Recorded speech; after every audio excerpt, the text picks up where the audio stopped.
যোগ অর্থাৎ নিজের মন, মস্তিষ্ক, শরীর এবং আত্মাকে এক জায়গায় এনে ইউনিভার্সাল কসমিক এনার্জির সাথে জোরবদ্ধ হওয়া।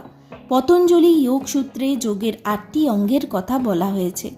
যোগাঙ্গানুষ্ঠানাৎ আসুক্তিক্ষয়ে জ্ঞান দীপ্তির অবিবেকা খ্যাতে হে, অর্থাৎ যোগের 8টি অঙ্গের অভ্যাসের ফলে মন থেকে সমস্ত প্রকার অশুদ্ধি দূর হয়, আর আমাদের মন থেকে ভেদাভেদের ভাব বিলুপ্ত হয়ে জ্ঞানের ভাব জন্ম হয়, যা আমাদের প্রত্যেক মানুষ, প্রাণী, জীবজন্তুকে সমান চোখে দেখার ক্ষমতা প্রদান করে।